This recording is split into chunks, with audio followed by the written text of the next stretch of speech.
एक पावन चरित्र है श्री भक्त गोपाल चरवाहे का। पहले ऐसा हुआ करता था कि सबकी गायें जैसे चराए तो सब लोग अन्न आदि जो है उसके घर भिजवा देते थे और गायें छोड़ देते थे। वो ग्वाला ही कहा जाता था। सैकड़ों लोगों की गायें चराता था और उसके घर में अन्न आदि जो आवश्यक सामग्री है भिजवा दी जाती थी। ना तो एक अक्षर वो पढ़ा लिखा था और ना कभी उसने भगवान का नाम या कोई चर्चा सुनी थी। उसके कोई परमार्थ से संबंध ही नहीं था। बस गाय चराते थे, जंगल में रहते थे, पत्नी भोजन पहुंचा देती थी और परिवार चलाने के लिए गांव के लोग दे देते थे अन्न, क्योंकि सबकी गाय चराते थे। ना तो उसको किसी धर्म का ज्ञान था, ना किसी साधना का ज्ञान था। एक दिन देखा जंगल से एक मंडली जा रही संतों के। ओ श्री राम जय राम जय जय राम, श्री राम जय राम, ऐसे कीर्तन। संत जन पहले मंडली बना के चलते थे तो नाम कीर्तन पद कीर्तन ऐसे। उसको बड़ा आनंद आया। उसको लगा कि इतने झूम झूम कर संत जन गा रहे हैं, किसी से बात नहीं की, पकड़ लिया। अब पूरा तो नहीं, बस उतना राम राम राम राम ऐसे करने लगा। देखो कई बार कहा है यदि आप बिना गुरु मंत्र के भी नाम जप करेंगे तो नाम जप आपको गुरु तक पहुंचा देगा, क्योंकि गुरु प्रदत्त नाम भगवत साक्षात्कार कराता है। 50 वर्ष की अवस्था लगभग हो गई थी। कभी कोई तीर्थ याटन, धर्म कार्य, शास्त्र स्वाध्याय, सत्संग कुछ नहीं। देखो कृपा, विश्वास। अब वो अलौकिक ढंग से नाम में मिठास लगने लगी उसको। तो जोर जोर से कभी कभी नाच पड़ता, चरवाहा है ना, गाता। तो और जो लोग थे उसका उपहास करते, अरे नरक में भी ठौर नहीं मिलेगी, जिंदगी में कुछ पुण्य नहीं किया। ये ऐसे लोग बहुत उपहास करने वाले। ऐसे करने से क्या मिलेगा, नाम से कुछ हो जाएगा। उसने कहा हमने तो कभी सोचा ही नहीं कि कुछ होगा, हम तो ऐसे ही गा रहे। पर ये लोग उपहास कर रहे हैं, क्या गलत है क्या ऐसा गाना? जब तक दृढ़ ज्ञान नहीं होता तब तक माया फिसला सकती है। उसने कहा कि हम किसी लाभ के लिए, बैकुंठ जाने के लिए या कोई लाभ के लिए नहीं जपते। हमें तो अच्छा लगा, वो गा रहे थे संत जन तो हम गाने लगे। क्या सही में आप लोग समझते हैं कि ये गलत है? उनका तुम मूर्ख हो, तुम्हारी क्या समझ में आए? और उपहास करते उसका। उसके मन में एक बात आई, कोई ये प्रमाण दे दे मुझे कि ये जो मैं संतों के मुख से सुना नाम, ये परम सत्य है, ये परम सुखकारी है और इससे क्या वैकुंठ मिल जाएगा? कोई तो मिले मुझे। और जब किसी के हृदय में ऐसी आकांक्षा होती है तो वही मिल जाते हैं जो सबके हृदय की जानते हैं। एक दिन उसने देखा जब लोग दिल्ली की हंसी मजाक कर रहे थे, उसी समय एक लंगोटी पहने हुए, हाथ में कमंडल और दंड धारण किए हुए कोई वीतराग परमहंस दौड़ा, चरणों में गिर गया। महाराज महाराज, बस एक बात आप बता दीजिए, जो हम राम राम कह रहे हैं, ये लोग उपहास करते हैं, क्या इससे हमारा कल्याण हो जाएगा, वैकुंठ मिल जाएगा? तो उन्होंने कहा बेटा ये बहुत मंगलमय भगवान का नाम है, पर हमें लगता है कि तुम्हें गुरुदेव की आवश्यकता है। यदि तुम गुरु कृपा पात्र बन जाओ तो इन उपहास करने वालों की बातें तुम्हारे मन में नहीं लगेंगी और निश्चित तुम्हें भगवत साक्षात्कार हो जाएगा। तो पैर पकड़ लिया और कहा महाराज आप ही गुरु बन जाओ ना हमारे, आप ही हमें मंत्र दे दो। तो उन्होंने कहा हम तो तीर्थ यात्रा में हैं, ऐसा हम नहीं कर सकते, पर यदि तुम भगवान से प्रार्थना करोगे तो तुम्हारे कल्याण के लिए सदगुरु प्राप्त हो जाएगा। इसलिए जैसे कोई पूछते हैं किसको सदगुरु बनाऊं, तो हम कहते किसी को नहीं, पहले भगवान को मानो, श्री हरि को, जगत गुरु श्री कृष्ण को, फिर उनसे प्रार्थना करो कि यदि आप आवश्यक समझते हो कि सदगुरु के रूप में आप आकर के हमारा कल्याण करेंगे तो मुझे पहुंचा दो, या आप स्वयं आ जाओ। मैं नहीं खोज कर पाऊंगा, मेरी वो दृष्टि नहीं है कि मैं किसी महापुरुष को पहचान सकूं।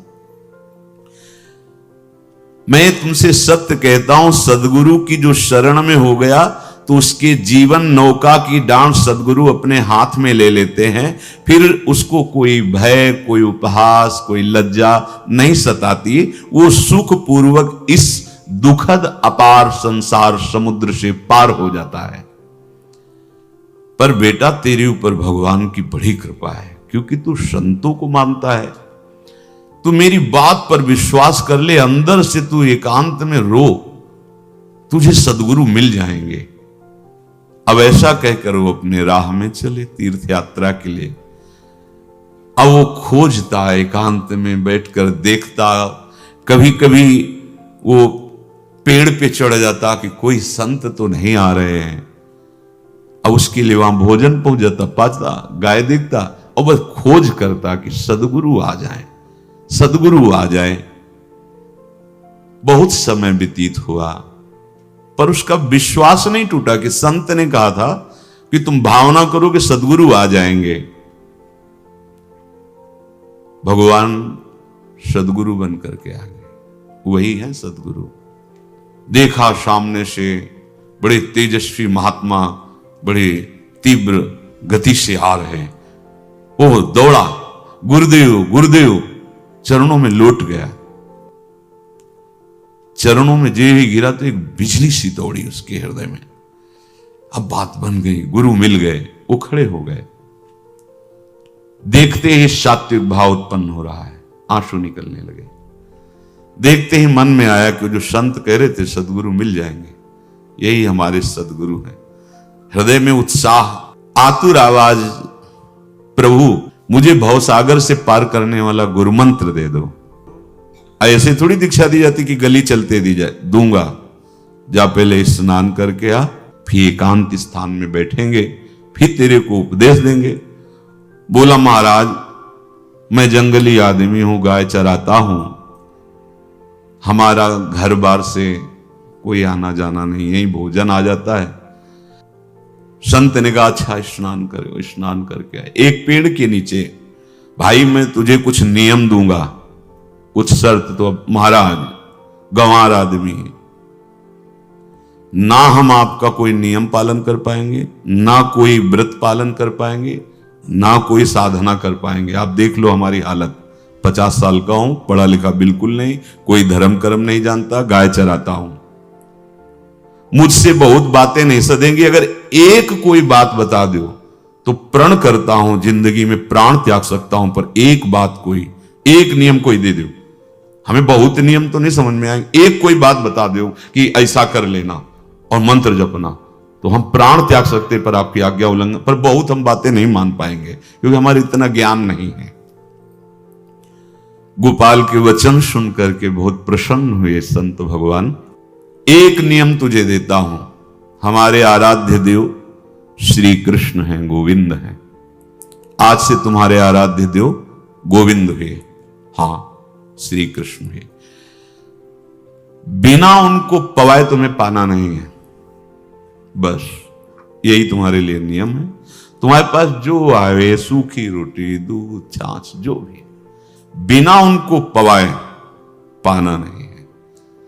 सीधा सरल आदमी। गुरुदेव प्राण चाहे चले जाएं, बिना उनको पवाए आज के बाद कभी जिह्वा पे कुछ नहीं जाएगा, ऐसा गुरुजन आदेश करते हैं वैष्णव मार्ग के पथिकों को कि जल भी बिना अर्पित किए मत पियो। अगर आप बिना अर्पित किए पीते हैं तो आपकी बुद्धि में इष्ट देव के प्रति ममत्व तो नहीं आ पाएगा, नहीं आ पाएगा। अब तो गोपाल नाच पड़ा कि गुरु मिल गए, गुरु मंत्र मिल गए और इष्ट का पहचान मिल गई। उसी समय घर से भोजन आया, वही कभी चटनी रोटी, ऐसे ही बैठा एकांत वृक्ष के नीचे, आओ गोविंद भोग पाओ।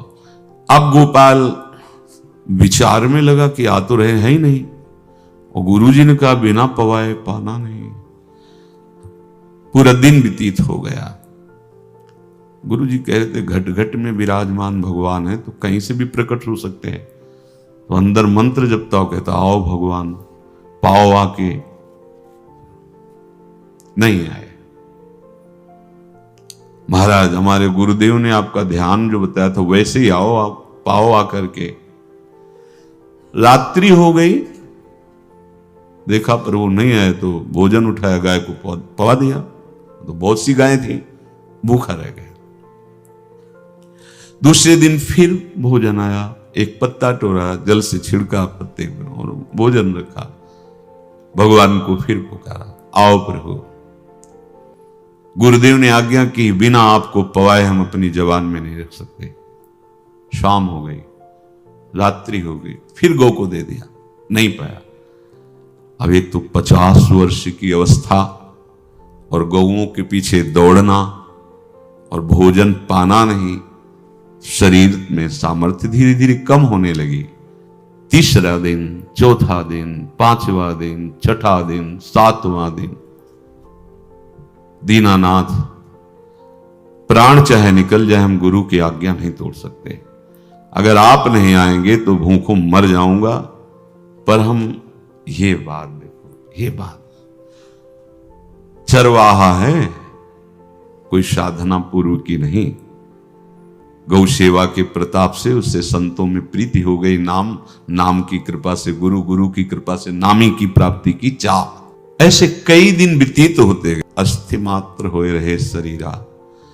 पूछते कि क्या बात है, भोजन तो हम रोज लाते हैं, आप रोज लेते हैं, क्या पाते नहीं? आपका विषय नहीं। शिक्षा मिलती है यहां, अपने गुरु उपदिष्ट साधन को किसी से बताना नहीं चाहिए। गुरु उपदिष्ट साधन जब तक सिद्धावस्था ना पहुंच जाए तब तक गुप्त रखा जाता है। जो जैसे आप सत्संग सुन रहे हो, इसमें कोई वचन आपको लगा, पकड़ लिया, अब वो जीवन में तभी बोलना जब उसका प्रभाव हमारे जीवन में आ जाए। नहीं ऐसे नहीं बोलना, नहीं तो निकल जाएगा। और अगर रोक लिया तो मंथन करेगा अंदर और आपको उसमें स्थित कर देगा। एक भी शब्द नहीं बताया कि हमारी गुरु दीक्षा हो गई, गुरुजी ने कहा था पवा के पाना, और इतने दिन हो गए भगवान तो आ नहीं रहे, इसीलिए हम पा नहीं रहे, तो हमारी ये दशा है। देखो आज का समय ऐसा है कि प्रगट में सब इंद्रियों के पोषण की व्यवस्थाएं भगवान दी, चाहे गृहस्थ हो चाहे विरक्त हो, लेकिन क्या हमारे अंदर निष्ठा है ऐसी? सबरी जी जब उनके गुरुदेव पधारने लगे तो चरणों में रो के गिरे कि प्रभु इस पूरे विश्व में मुझ अधम को सिर्फ आप ही प्यार करने वाले, आप ही ने दुलार करके मुझे रखा, नहीं सब जगह ठोकर मिलती, कोई भी संत महात्मा हमारी तरफ देखना नहीं चाहते, और प्रभु आप जा रहे हो, आप कैसे जीवन? जानते हो क्या कहा? हम तो भजन के प्रभाव से भगवान के धाम जा रहे हैं बेटा, भगवान स्वयं चलकर तुम्हारे पास आएंगे। सबरी जी बहुत वर्षों तक कभी गुरु के वचनों पर अविश्वास नहीं हुआ, क्यों कहते थे भगवान आएंगे, रोज पावड़े डालती हूँ, सोहनी लगा के जल छिड़कती हूँ, रोज बिन लगता है। फुसला तो नहीं दिया गुरु जी ने? नहीं, गुरु के वचन भगवान आएंगे। शायद ऐसा वर्णन की शास्त्र हजार वर्ष सोचो जरा, और भगवान आए और सबरी को निहाल किया। ऐसे हो गुरुदेव ने कहा है भगवान आएंगे, जब तक वो ना पाएंगे तब तक हमने कहा है कि और उनका उद्देश्य अलग था कहने का कि आप भगवान को भोग लगा के पाइएगा और भजन कीजिएगा तो मंत्र के प्रभाव से तुम्हारे मानस पटल पर भगवान दिखने लगेंगे। ऐसा होता है, पर वो सीधा आदमी सीधा समझा, जब तक भगवान नहीं पाएंगे तब तक हमें नहीं पाना। 18 दिन बीत गए, कुछ न खाना न पीना। गोविंद भी देखते हैं, बाल भक्त ओम प्रकाश जी महाराज यही अपने चामुंडा के पास से उधर, बहुत नामनिष्ठ महात्मा, बाल भक्तों में बहुत ही मानो प्रहलाद जी ही हैं। जैसे प्रहलाद जी नामनिष्ठ भगवान निष्ठ, घट घट में भगवान को देखने वाले, ऐसे श्री ओम प्रकाश जी बाल भक्त। बड़े बड़े महापुरुष गए, हरि बाबा, उड़िया बाबा, सब बस वो यही कहते कि ये श्री कृष्ण का आदेश है। फिर शायद 50 के भी ऊपर दिन गए थे। ऐसे 70 दिन तक उस महापुरुष ने कुछ नहीं खाया, सशरीर अंतर्ध्यान हुए। आज समाधि उनकी बनी। हे, जब महत्व भगवान का जग जाता है तो शरीर का महत्व नहीं। अच्छा, प्राणनाथ जब प्राणों का पोषण कर रहे हैं तो अन्न में भी तो प्राणनाथ की ही दी हुई शक्ति है, तो बिना अन्न के भी उनका पोषण हो रहा है। पर ये भागवती का आदेश से, मनमानी करने से नहीं। मनमानी करने में फिर मार्ग रुक जाएगा। भगवान आदेश करते हैं अपनी वाणी से, युक्ताहार विहार से, उचित आहार विहार, वो तो भगवद आदेश होता है। 18 दिन बीत गए। 19वें दिन जब भोजन आया, पेट के आते सब सिकुड़ गई थी। वैसे 50 वर्ष के थे, आंखें धस गई थी, उठने की ताकत नहीं। पत्नी ने फिर कहा कि आप कुछ तो बताइए कि क्या आपको कोई रोग हो रहा है? आप भोजन नहीं पा रहे, मैं रुक जाऊं यहीं आपकी सेवा के लिए, या आप घर चलिए? कोई उत्तर नहीं। आप जाइए, हम ठीक हैं। ऐसा फिर धीरे से पत्ता लाए, छिड़का, भगवान आओ, पाओ आकर के। शाम हो गई, फिर गाय को दे दिया। विचार कर लिया कि अब मरना ही है। मुझ जैसे अधम के पास भगवान तो आएंगे नहीं, वो तो भगवान है, पर मैं अपने गुरु के वचन नहीं तोड़ सकता, मर चाहे जाऊं। 27 दिन व्यतीत हो गए, एक कवल भी अन्न नहीं पाया। न चलने की शक्ति थी, न पत्ता लाने की शक्ति थी, न जल छिड़कने की शक्ति थी। जिस पात्र में भोजन लाई थी, लेटे ही लेटे खोला और कहा, प्रभु मुझे पता है आप इस शरीर से नहीं मिलोगे, पर आप जान लो मैं अपने गुरु की आज्ञा का उल्लंघन नहीं करूं। ये मतलब जितने महान हुए हैं सब निष्ठाओं में निष्ठावान हुए हैं। अपने लोग फिसड्डी हैं, जरा सा कोई दुख, जरा सा कोई सुख, फिसल जाते हैं। प्राण अनंत जन्मों की बिगड़ी 27 दिन क्या होते हैं? क्या होते 27 दिन?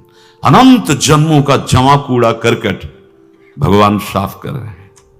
ये जो तन्मयता, गुरु निष्ठा, जो प्राण भूख से व्याकुल, सब भस्म हो रहे हैं पाप अनंत जन्मों के। अनंत जन्मों, जैसे हम सोचे कि भगवान इतने निर्दयी कैसे हैं? नहीं निर्दयी, आत्मा को कुछ फर्क नहीं पड़ता। और शरीर ने जो किए हैं जन्म जन्मांतरों के, वो निष्ठा के कारण दुख नहीं पहुंचेगा।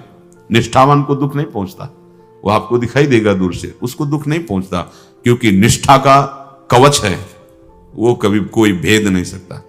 किसी भी माया के यंत्र में ताकत नहीं कि निष्ठा को भेद सके, उसी को निष्ठा कहते हैं, नहीं भेद पाए।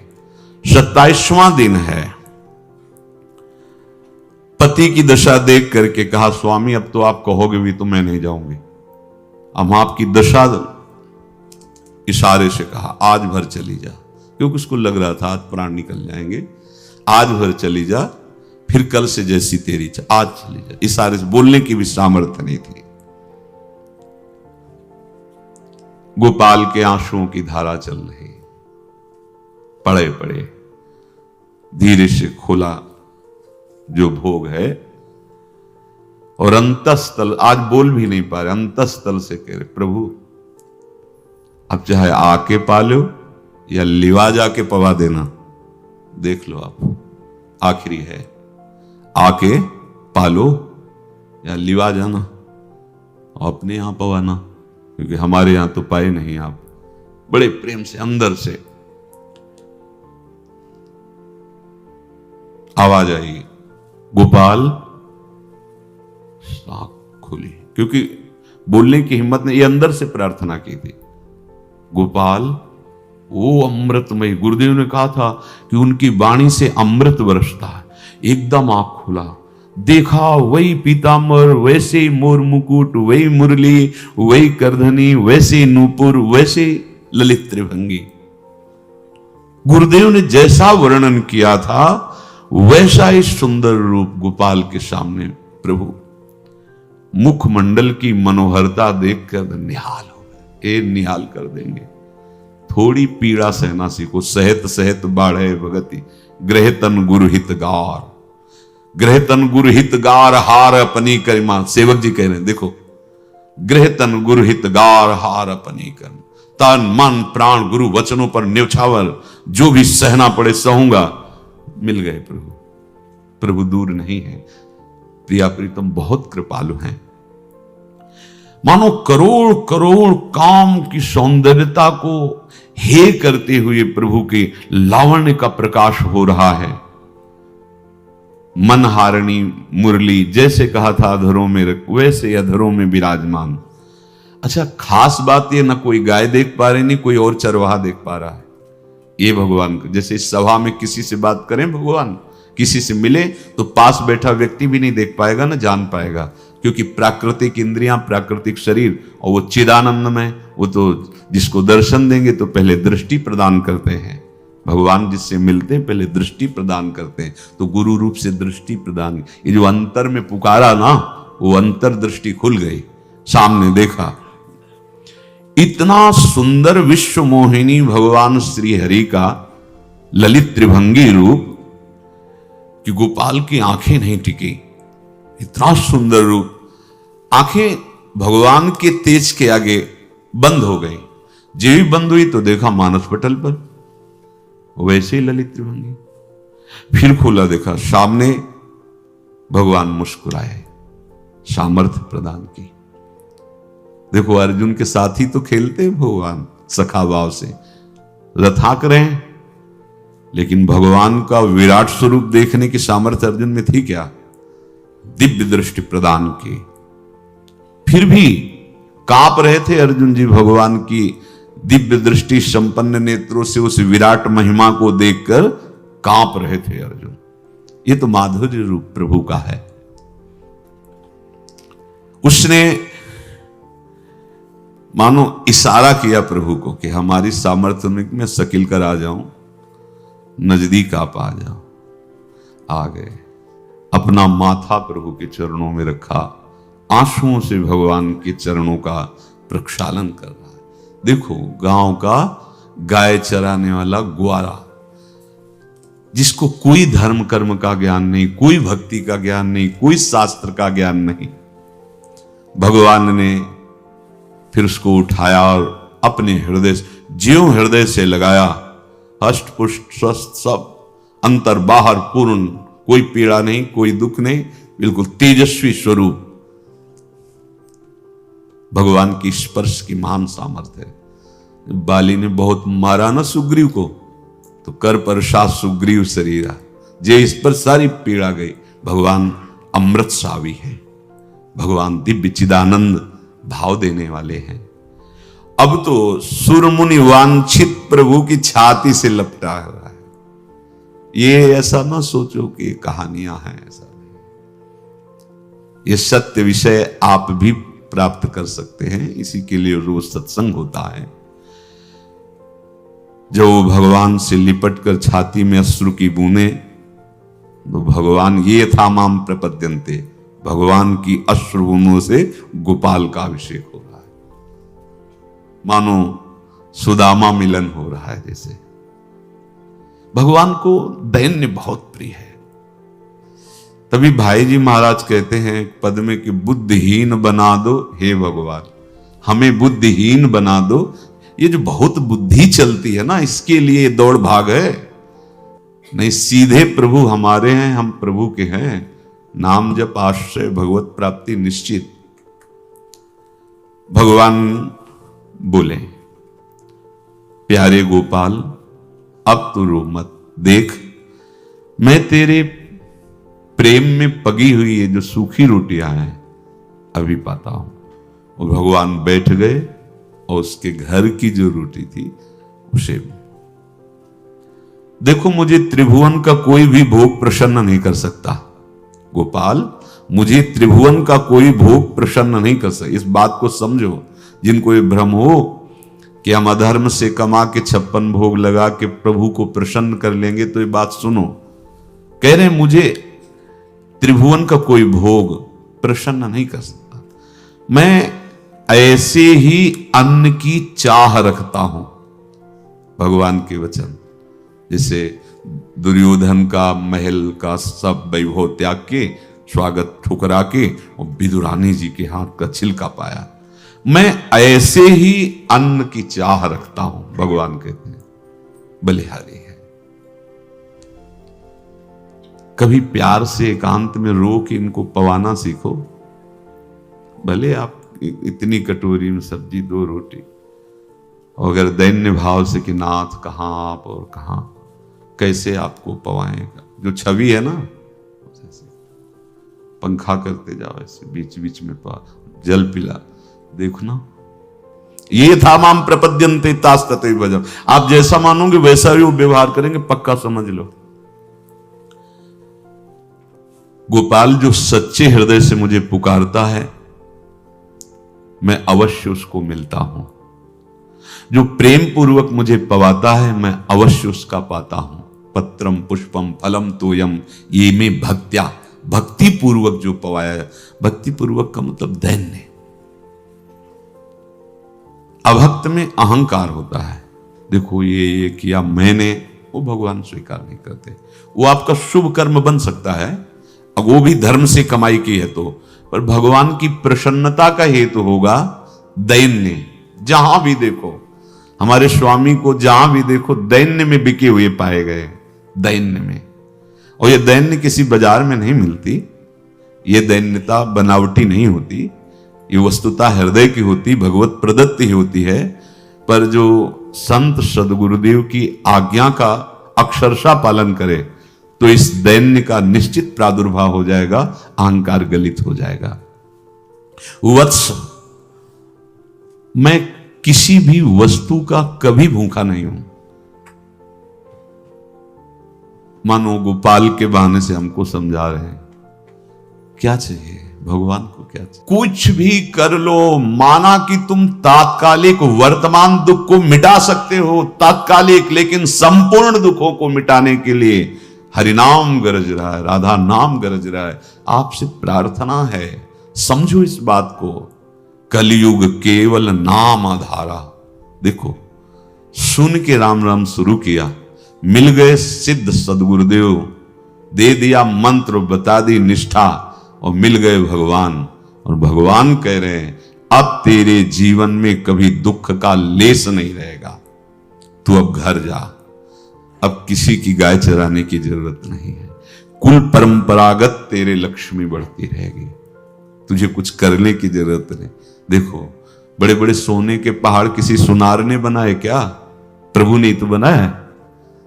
भगवान हंसते हंसते समझ ही नहीं पाए और अंतर्धान हो गए। अभी गोपाल कुछ अपने मन भर के देख नहीं पाया था, कह नहीं पाया था, भगवान अंतर्धान हो गए। अब तो चिल्ला चिल्ला के रोने लगा और विवश होके आंख मूंदी तो देखा उसके मानस पटल पर छाए। अब तो राजी हो गया कि ये मेरे प्रभु ऐसी जगह विराजमान हो गए, कोई देख नहीं पाएगा, हम रोज बात करेंगे, रोज दर्शन करेंगे। नारायण या गौर श्याम को हृदय निकुंज बसइए। तो इसलिए धैर्य धारण करके, कितना भी कष्ट हो, अब पीछे मत हटो, फिसलो मत। माया अपने पार्षदों को भेजेगी। प्रभु का चिंतन छूटे वो कुछ भी स्वीकार नहीं। प्रभु का चिंतन होते हुए जो हो रहा है उनका सृष्टि का कार्य है, जो जो जिसको सेवा दी हो रहा है। हमारा प्रभु का आश्रय अगर बदला किसी व्यक्ति का आश्रय या किसी अन्य का आश्रय, बहुत घाटा हो जाएगा। अपने इस मन को देखते रहिए कि प्रभु को प्रथम नंबर में रखता है या द्वितीय नंबर में। हमें तो लगता है हो सकता है चौथे पांचवें नंबर पे रखता हो।